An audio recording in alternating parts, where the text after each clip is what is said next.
Hey guys, my name's Sophia. I like to read. Let's get into it. Today we'll be talking about a timeless classic, The Great Gatsby by F. Scott Fitzgerald. Okay, so a little debrief. Our narrator, Nick Carraway, lives in West Egg in New York during the 1920s. His neighbor, Gatsby, who lives in East Egg, is known for throwing these huge, luxurious parties for all these celebrities and rich people. But Gatsby's real goal isn't fame. It's reconnecting with Nick's cousin and his long-lost love, Daisy Buchanan. The problem is that she's since then moved on with Tom Buchanan, this arrogant, old-money polo player. So the story unfolds as Nick reconnects with his cousin and Gatsby tries to rekindle his relationship with Daisy, all the while living in New York, the thriving hub of the Roaring '20s. Let's take a deep dive into themes. The first theme we're going to talk about is the American dream. Gatsby embodies this ideal. You can start from nothing and rise to wealth, power, and status. But Fitzgerald makes this idea more nuanced. Gatsby has all the riches he could ever want, as we can see with his parties, his house, his clothes, and yet he's still empty inside. He's still chasing something that's just out of his reach.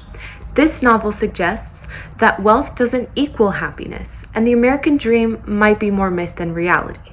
It's a reminder that money can buy parties, mansions, and luxury, but not love or fulfillment.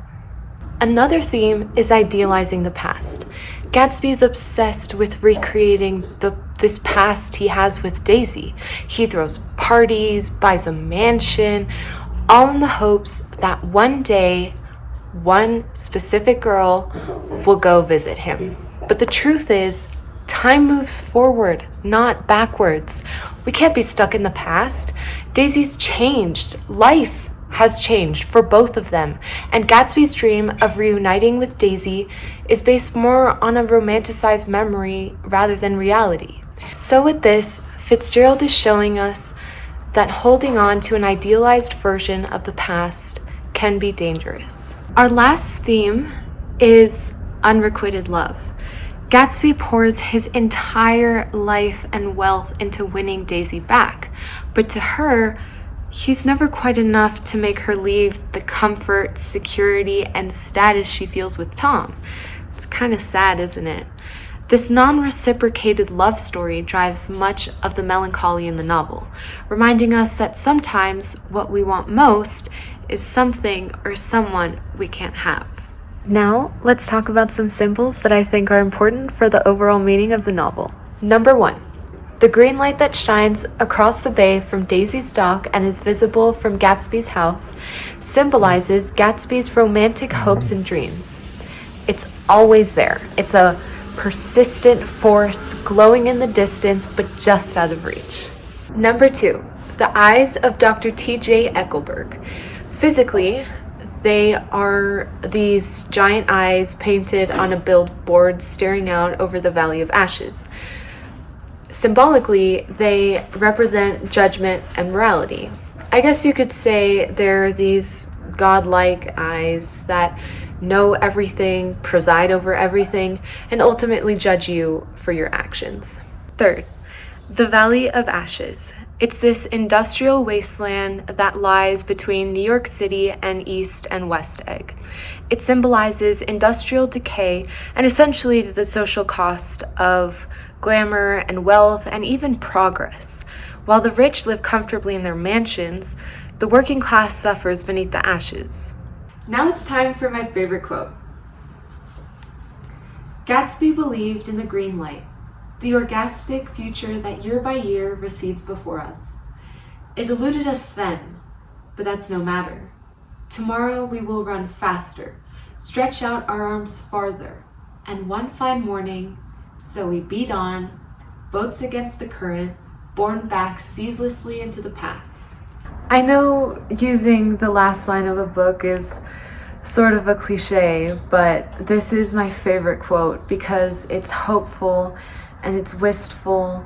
And the quote talks about the future, and I think it's important to the novel because it contrasts with the reminiscing of the past that basically dominates the entire book.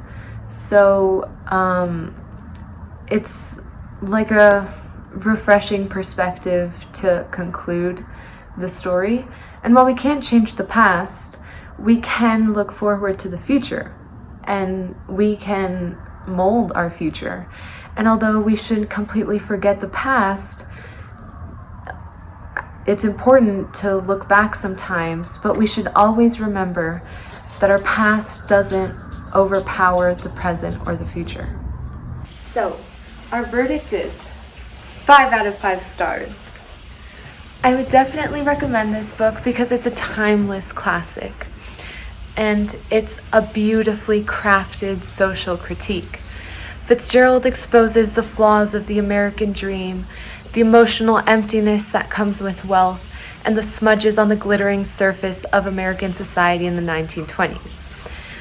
The Great Gatsby teaches us that we shouldn't live in the past, and that wealth doesn't necessarily buy us happiness. Thanks so much for watching. If you enjoyed this review, make sure to like, comment, and subscribe. And make sure to tune in for next time. I'll be talking about The Book Thief. Bye!